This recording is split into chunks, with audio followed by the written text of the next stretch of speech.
Hey guys, Matt, Trend 43. Back in December of 2014, I did a review on the Lionel Burlington F-3 ABA. Now you're only looking at the A and B, and I'll explain why in a minute. But anyways, in that video, I mentioned that Lionel made a set of aluminum passenger cars to go with the engines. And today what we'll do in the video is take a look at them. Before we take a look at the cars, I will just briefly tell you guys why I don't have the second A unit. And the reason for that is because shortly after I got it, the smoke fan motor on that rear A unit stopped working, so I had to send it in to get fixed, and still haven't gotten it back yet. So hopefully I get it back soon. I would have liked to have had the second A unit back for this review video, but I haven't gotten it back yet. But when it does come back, I will run it with the aluminum passenger cars. But what we'll do is we will take a look at the aluminum passenger cars now. Okay, so here's a look at the aluminum passenger cars.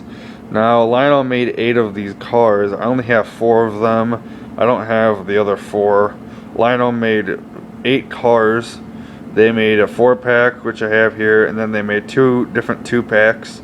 And these cars are for the California Zephyr, which was the name of a passenger train that was a joint operation between the Burlington, the Denver Rio Grande, and the Western Pacific, and they made the California Zephyr. And again, Lionel made 8 cars. I only have 4. I do hope to get the other 4, but we'll see how it goes. But what we'll do is we'll take a look at each of these cars in detail. All of these cars are 18 inches long, and they are all very nicely done in their own way. The Vistadome cars are very nice, as well as the baggage and observation car. I have had a couple issues with these cars, and I will explain those when we get to the cars, talking about them. They are very nice. They're made from aluminum, so they're very nice. They got a very good weight to them, and they're pretty good. The trucks are very nicely done. We'll give a better look at these in a minute, but there they are. They're pretty nice. So what we'll do is we'll take a look at each of the cars in detail, and then we will hook them back up with the A-B set and run it. Okay, so here's a look at our baggage car. What we'll do is we'll take a look at the details on this car. Okay, so we'll start off by taking a look at the end of the car. Right on the bottom here, we have an operating coupler. Now this is a non-thumbtack coupler. All the cars on this train are non-thumbtack couplers. The uncoupling tab is right under here. Just pop it like that, and then you can hook the car up to another engine or extra cars if you wanted to. You would come up some more. You have the diaphragm section. Now this black piece here, I'll get to in a minute. This is called a swing skirt, and I'll explain what it does in a minute. But here, you got some very nicely done detail. I believe it's a pipe in there. Got the actual diaphragm piece itself, which is actually, again, it's this whole thing. And then in here, you have an opening door. Now when you got the lights on, you'll be able to see inside the car, but there's not much to see right now because I don't got the power on. So now we come to these swing skirt pieces. Okay, so what these swing skirts do is they allow the car to run on 031 curves, which is kind of cool. And they press in like that. They're rubber, just like the diaphragms like on the MTH Passenger Cars.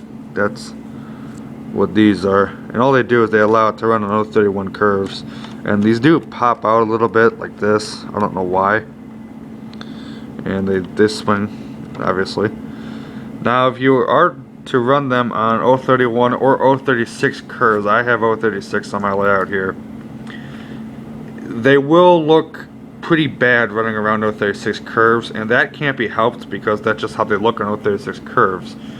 You know, when I was thinking about getting these cars, and I eventually did, I was thinking, okay, these are going to look really, really nice running around the 36-inch curves, because they're rated for 31. I was like, okay, so they'll look good, and they look pretty good. It's just that when you run them, they swing out a lot, and I'll show you guys this in a couple of minutes.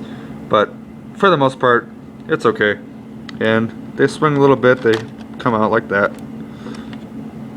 And that's all I have to say about them. Here's a look at the passenger car trucks. These are very nicely done here. These are really nice. A lot of nice detail on these cars, especially the trucks. Got a lot of nice cylinder detail, some brake lines, and the springs for the compression part of the truck. And they're very nice, very nicely done trucks. Okay, so coming along the side of the car, we have the reporting marks for the Denver Rio Grande Western Railroad. We have the extruded aluminum side, and then we have a grab iron piece. Coming down some more, we have one of the two baggage car doors on this side of the car. On the other side there are two more. Before we get there though, here's a nicely done step that's been added on. And then we come to the door. Now the door does have these green tints to the clear plastic in the windows, which is kind of cool. It's actually the first time I'm noticing it. Then the doors, they just slide open like this. And then they got a little man in there. And again, if the track power is on, you'll be able to get a better look at the details interior. And I'll take a look at that in just a couple of minutes.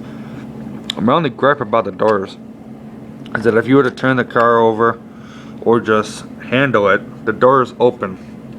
If I was to turn it like this, the door is just open. And I wish they were like MTH doors, like they stay there and then you actually got to press them in and move them. With these, you just slide them. And I don't really like that, because I found that even just running, they sometimes open up by themselves, which isn't really cool, at least in my opinion. In the middle between the two baggage car doors, we have the California Zephyr name and the name of the car, which is the Silver Antelope.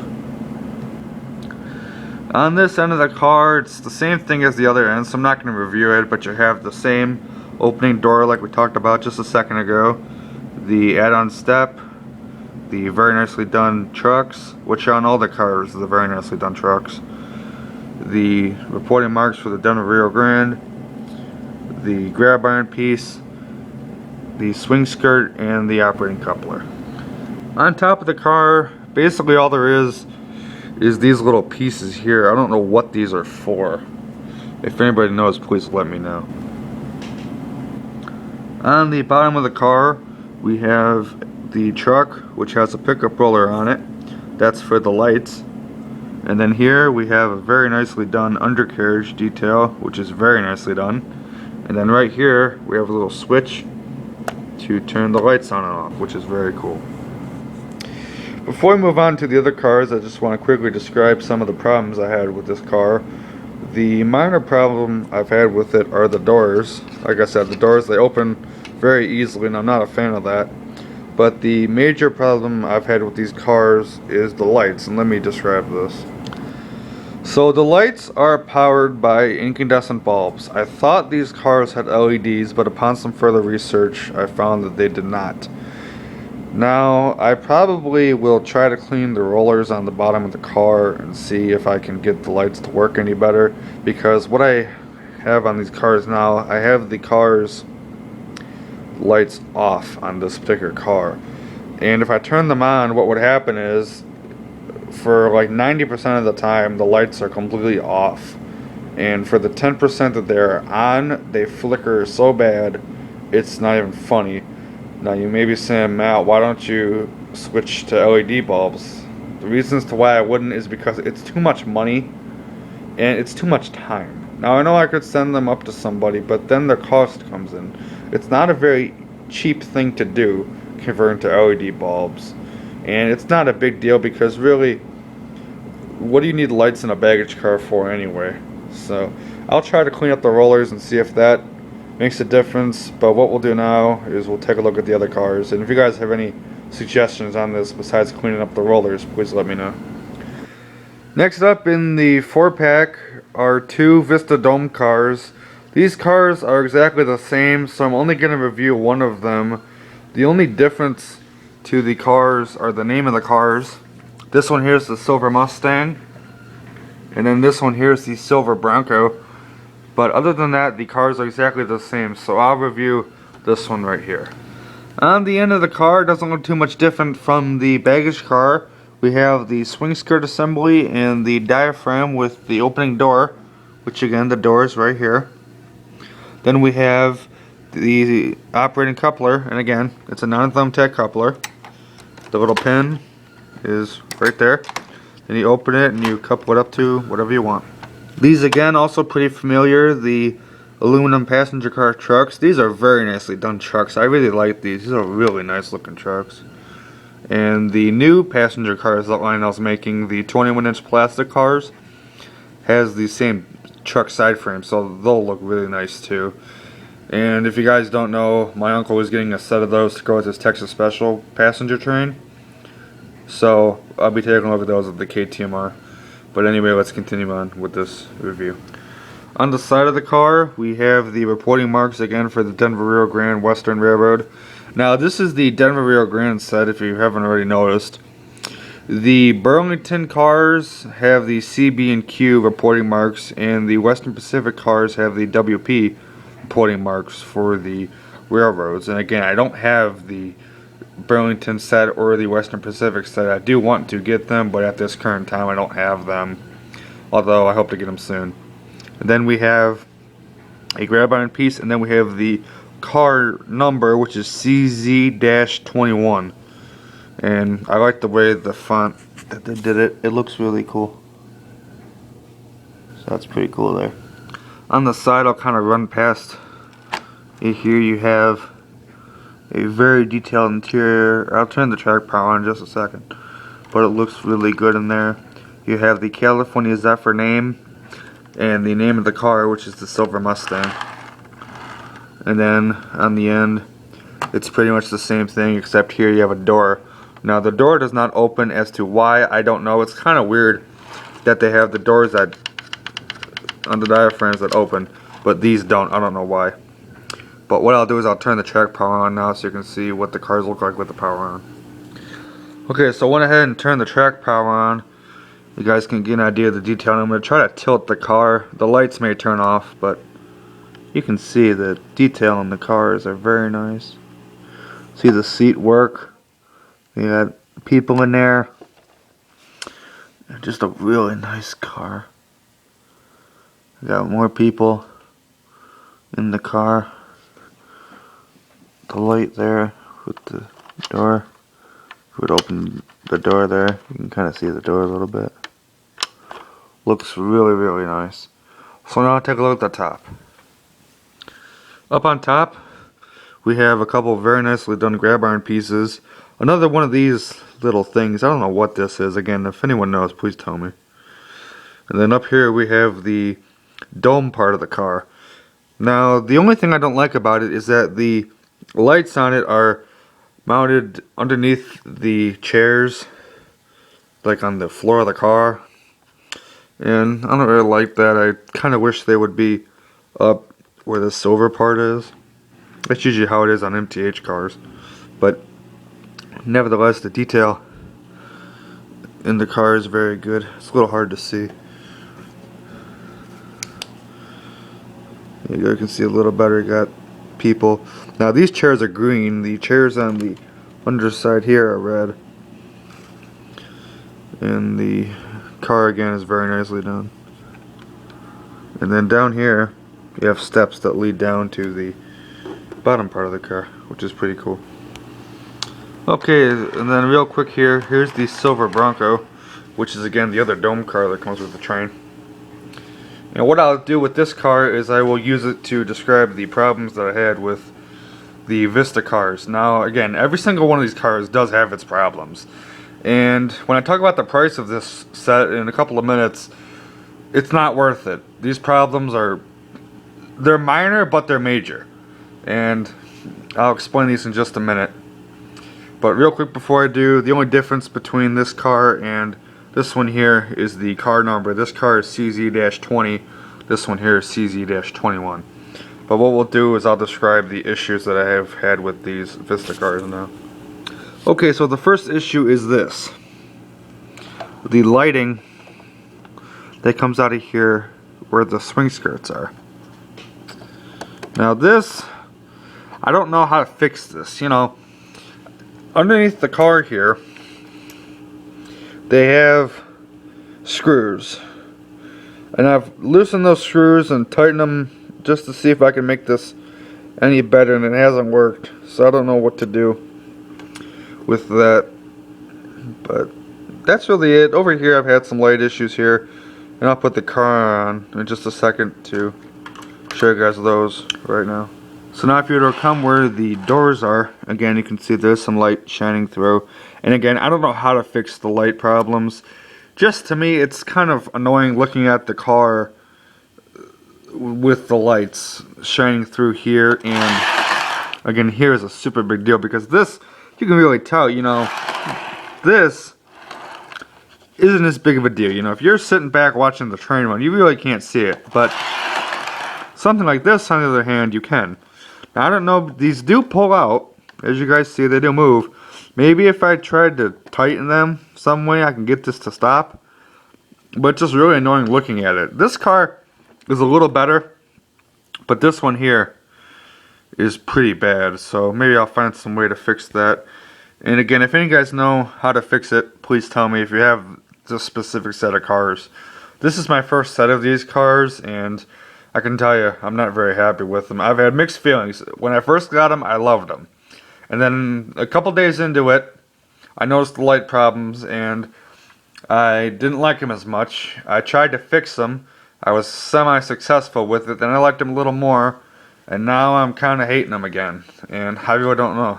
I've had mixed emotions with these cars. They're okay. Would I buy them again? No. But the only reason why I would buy, well, I'd buy these cars only because to finish the train. But I would not buy any more aluminum cars. I'm pretty upset with these things. But that's just me. Last but not least, we come to the observation car. Now this car actually is okay. This, at least this end anyway. This end isn't too bad. The light problems aren't half bad on this. There's a little bit of light shining through here and here. But over here is where the issues really start coming in. And I'll get to this when we take a look at that particular part of the car. Okay, so here's a look at the end of the car. It's nothing different from the other cars. You got the swing skirt, the operating non-thumbtack coupler, and the diaphragm piece with the door that opens up. Right here you have the side door. Again, this does not open, but it sure looks really good. And then here you have a bathroom with a toilet there, which is nice. And then you have the reporting marks again, the Denver Rio Grande. And you have the card number, which is CZ-10. Now, I don't know why they didn't have it be 19, because you've got 20, 21, and you would think 19, but they didn't do that. As to why, I don't know. Coming over some more, you got a very nicely detailed passenger lounge, which is, again, very, very nice.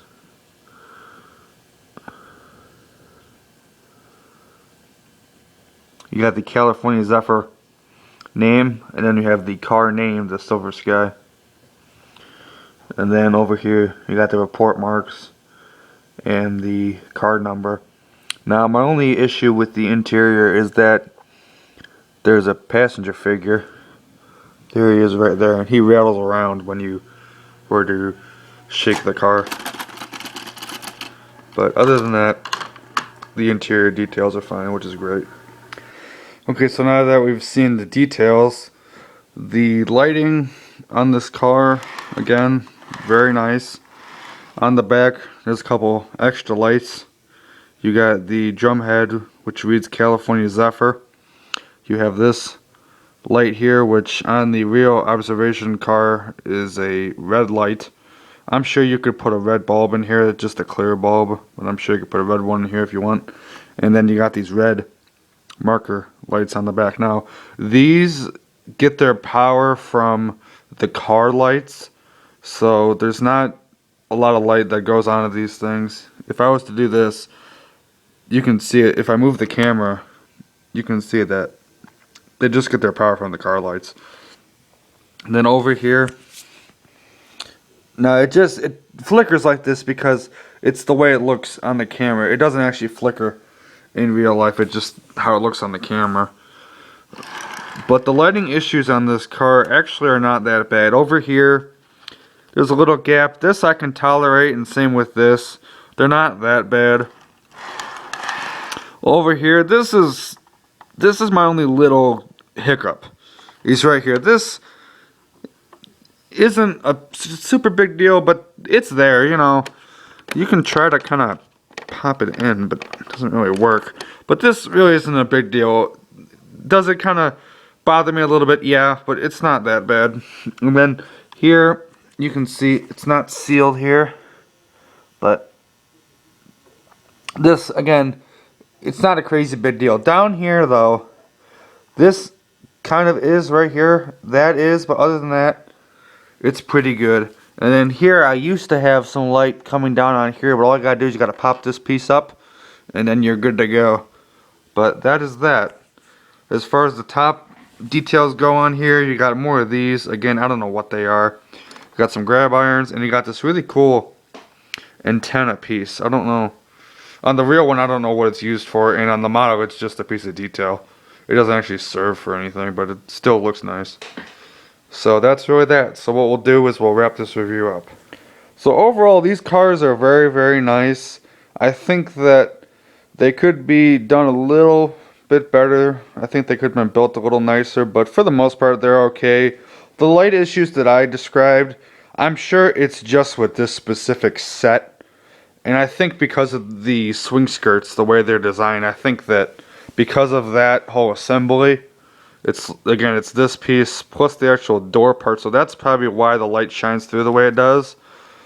But if they could have done that a little bit better, these cars would be fine. And then the baggage car, I probably just have to clean the rollers on it. The rollers on these cars are pretty dirty, so I may have to end up cleaning them to make the lights a little bit better. But the three cars that are on right now, they don't flicker a lot. They flicker a little bit, but for the most part, they're pretty good. And again, I'm not going to convert these to LEDs, just because it's too much work and it's too much money.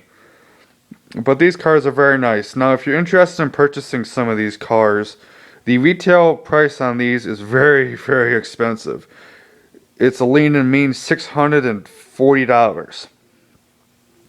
Now, that may be very, very expensive, but you're not going to pay that much money. I've seen this set, actually for varying prices, but I got mine at Nicholas Smith Trains for $459, I think it was. So they're very nice cars for the money. They're good. I would never pay $700 for these, but $500, that's okay. Now, would I've rather bought an MTH set with the California Zephyr name on it? Yeah, but these cars are nice. There's something different, you know.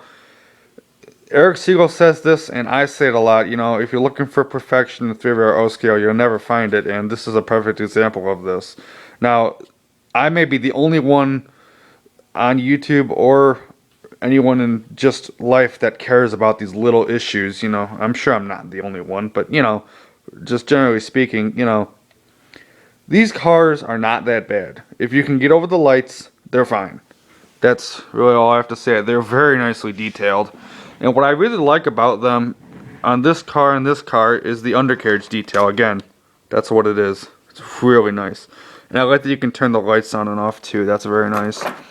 Now, one thing I did not mention is that these cars do not have the underbody detail like this. They're just smooth black metal under here. So these cars weigh a lot less than these cars do. I'm not exactly sure of the weight, but I know that the Vista cars are not near as heavy as these cars. Now, my guess, and again, this is only a guess because I don't have them yet, is that the coach cars will weigh about the same as these cars do. But again, that's just a guess. Those cars, by the way, retail for, I think it's $330, I want to say, but I'll link that in the video description about the cars so you guys can get an idea of product pages and whatnot. Nicholas Smith's got the set for $230, I think it is, or $220, something like that. But I'm probably gonna pick up the rest of the set from him because actually I got the whole train from him. I got the 4-pack of passenger cars plus the A, B, and A from him. Actually, the ABA was nice because it was the AA and the B unit. It was like $840, so I couldn't pass that up. So now I would run it with this, but I just did a running session with the AB and the passenger train, and I did run it with the freight train. So if you guys want to see the train in action, check out that video. I will link it in the video description. I just uploaded it not too long ago, so you guys can get an idea of that. But that's going to wrap it up for this video, guys. I'm Matt, Train Level 943. We'll go ahead and catch you guys later.